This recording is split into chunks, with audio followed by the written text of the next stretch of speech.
साल 1974 में आई बेनाम के सेट पर ही डायरेक्टर नरेंद्र सिंह बेदी ने तय कर लिया था कि वो अमिताभ के साथ एक और फिल्म बनाएंगे। नरेंद्र सिंह बेदी मशहूर पंजाबी लेखक राजिंदर सिंह बेदी के बेटे थे। पिता का दखल कलम तक ही था, लेकिन बेटे ने कैमरे की कमान भी संभाली और कई हिट फिल्में भी दी।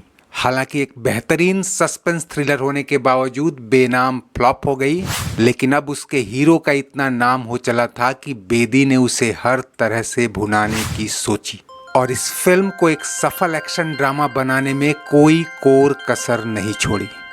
हमका ऐसा वैसा न समझो, हम बड़े काम की चीज, ओ बाबू बड़े काम की चीज। अमिताभ को ऐसा वैसा समझने के दिन बीत चुके थे।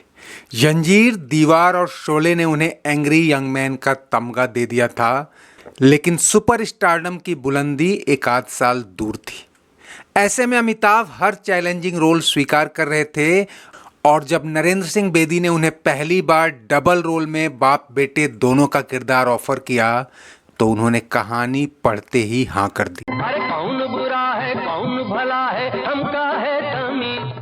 हालांकि कहते हैं कि जिस सलीम जावेद ने उन्हें जंजीर, दीवार और शोले जैसी फिल्मों से एंग्री यंग मैन की इमेज दिलाई थी, उन्होंने अमिताभ को चेताया कि अभी बाप बनने के दिन नहीं है। वर्साटिलिटी के चक्कर में कहीं बनी बनाई इमेज भी न बिगड़ जाए। लेकिन वो दौर स्टेप कंपटीशन का था। राजेश खन्ना का सुपरस्टारडम हिल चुका था, लेकिन पूरी तरह उखड़ा नहीं था। ऊपर से विनोद खन्ना की वर्साटिलिटी अलग चुनौती दे रही थी। प्रोड्यूसर AK नाडियाडवाला और डायरेक्टर नरेंद्र सिंह बेदी ने अमिताभ को भरोसा दिलाया था कि इस बाप के किरदार ने तुम्हें बॉलीवुड में बड़े बड़ों का बाप न बना दिया तो कहना। उनकी बात कुछ हद तक सच भी हुई, क्योंकि अगले साल अमिताभ को बेस्ट एक्टिंग के फिल्म फेयर अवार्ड का नॉमिनेशन इस फिल्म के लिए भी मिला था। लेकिन अमिताभ को बेदी की बात से ज्यादा उनकी इस कहानी में भरोसा था। उन्हें मुंबई आए 8 साल हो चुके थे, 2 दर्जन फिल्में आ चुकी थीं और इन सभी में उनका रोल एक शहरी कॉस्मोपॉलिटन कैरेक्टर वाला ही था। पहली बार एक ऐसा किरदार हाथ लगा था जिसकी बोली ठेठ अवधी और इलाहाबादी माटी से सनी थी। उन्होंने इसे दिल खोलकर निभाया। ऊपर से मसाला फिल्मों का तड़का एक्शन, थ्रिलर, रोमांस और नाच गाना भी था। और सबसे बढ़कर ये कि अपनी जवानी में जिस हीरोइन को वो ड्रीम गर्ल मानते थे और आज भी जिसे बॉलीवुड की सबसे खूबसूरत हीरोइन बताते नहीं थकते, वो वहीदा रहमान इस फिल्म में उनकी हीरोइन बनने वाली थी। गांव में खेती किसानी करने वाला धर्मा गरीबी और तंगी के बीच भी हमेशा खुश रहने वाला इंसान था। शहर से गांव आए कुछ शिकारी बाबुओं की जान बचाने के लिए अपनी जान की बाजी लगा देता है। बाबू लोग खुश होकर उसे शहर आने का न्योता देते हैं और जब वह अपनी पत्नी, बच्चा और जवान बहन के साथ शहर जाता है तो उसे नौकरी भी दे देते हैं। उनकी करतूतों और मंसूबों से अनजान सीधा साधा धर्मा उनके जाल में फंसता जाता है। जिसे पक्की नौकरी का कॉन्ट्रैक्ट पेपर समझकर साइन करता है, वो एक अवैध गोदाम का रेंट एग्रीमेंट निकलता है और जब पुलिस उस पर छापा मारकर स्मगलिंग का सामान जब्त करती है तो धर्मा अदालत के कटघरे में नजर आता है। असली मालिक अजीत बाबू यहां पलटी मार जाता है और कागजी सबूत धर्मा के खिलाफ जाते हैं। उसे 2 साल की सजा हो जाती है। उसकी गैर मौजूदगी में परिवार बिखर जाता है। बेटी पैदा होने से पहले ही मर जाती है। बहन की तय शादी टूट जाती है और मजबूरी में वह इज्जत और जान दोनों गंवा बैठती है।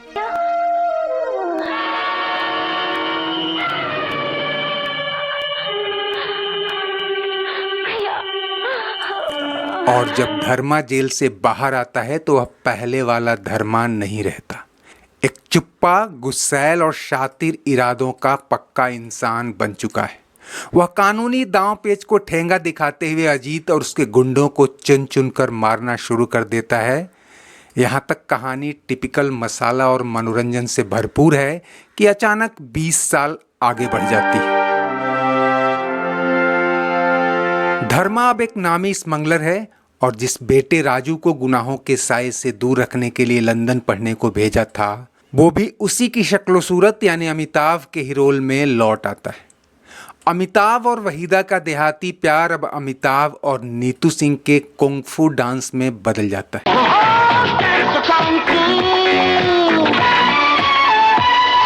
यहाँ कहानी और डायरेक्शन दोनों पर बेदी की पकड़ थोड़ी ढीली होती जाती है और अंत में वही सब होता है जो आम फिल्मों में हुआ करता है।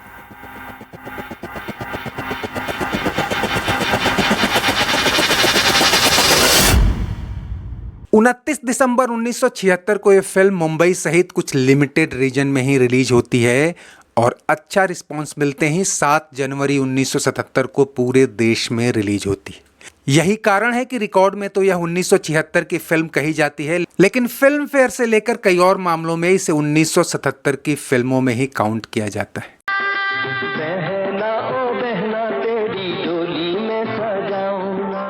बहरहाल 1.25 करोड़ बजट वाली फिल्म ने उस साल 2.5 करोड़ से ज्यादा और वर्ल्ड वाइड करीब 4 करोड़ रुपए की कमाई की थी, लेकिन ओवरऑल इसे सेमी हिट करार दिया गया। 25वें फिल्म फेयर समारोह में अमिताभ बच्चन इस फिल्म के लिए भी बेस्ट एक्टिंग के लिए नॉमिनेटेड थे, लेकिन पहली बार यह पुरस्कार उन्हें एक और फिल्म अमर अकबर एंथनी के लिए मिला, जो उस साल ही नहीं उस दौर की ब्लॉकबस्टर फिल्मों में से एक थी। 1975 से 80 के बीच बच्चन का मतलब ही ब्लॉकबस्टर हो चला था। ऐसे में उनके लिए ग्रॉसिंग के पैमाने भी ऊंचे हो गए थे। एवरेज या एवव एवरेज फिल्में भी लागत से 2 गुना पैसा वसूल रही थीं। ऐसे में अदालत एक पैसा वसूल फिल्म होकर भी हेरा फेरी, कभी कभी, अमर अकबर एंथनी, परवरिश या खून पसीना की चकाचौंध में ज्यादा भाव नहीं पा सकी। लेकिन कहानी को साउथ के फिल्मकारों ने खूब भुनाया। 1980 में तेलुगु में इसकी रीमेक आई शिव मेट्टिना सत्यम और तमिल में विश्वरूपम। 1982 में मलयालम में रीमेक आई आयुधम। अदालत को IMDb पर 6.5 की रेटिंग मिली हुई है और यह आज भी बड़े चाव से देखी जाती है। अदालत कमर्शियली एक पैसा वसूल फिल्म होने के साथ ही कई यूनिक बातों के लिए जानी जाती है। इस फिल्म में वहीदा रहमान अमिताभ की पत्नी बनी थी, लेकिन अगले ही साल आई त्रिशूल में उनकी मां के रोल में नजर आई। नरेंद्र बेदी की फिल्म बेनाम में गुमनाम आवाज यानी प्रेम चोपड़ा को वॉइस ओवर देने वाले कादर खान इस फिल्म में इंस्पेक्टर के रोल में आए और उन्होंने इसके संवाद मांझने का भी काम किया था। यहां से अमिताभ और कादर खान की कलम ने भी जुगलबंदी शुरू की, जो दूर तक गई। फिल्म का नाम पहले कानून था, जिसे बदलकर अदालत कर दिया गया। हालांकि फिल्मकार अदालत नाम भी जस्टिफाई नहीं कर पाए। इसमें अदालत का जितना रोल था वो बाकी सब फिल्मों में भी होता ही है। एक बार अमिताभ को सजा देने वाले सीन के अलावा पूरी फिल्म में ही शब्द का रेलेवेंस नहीं दिखता। कहने को कह सकते हैं कि उस एक सजा ने ही धर्मा की जिंदगी बदल दी थी। खैर, अमिताभ जहां बूढ़े होते हैं, उनके बेटे यानी दूसरे अमिताभ के लिए दर्शकों की उम्मीदें जमा होने लगती है।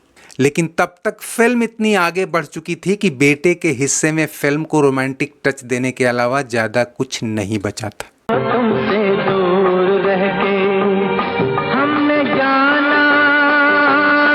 फिर भी दर्शकों के दिलो दिमाग पर धर्मा यानी एंग्री ओल्ड मैन की ही छाप रही। हमका ऐसा वैसा न समझो, हम बड़े काम की चीज।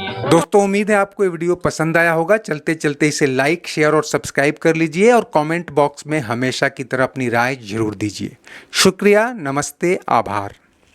अरे कौन बुरा है कौन भला है, हमका है तमीज, हमका ऐसा वैसा हमने जाना प्यार क्या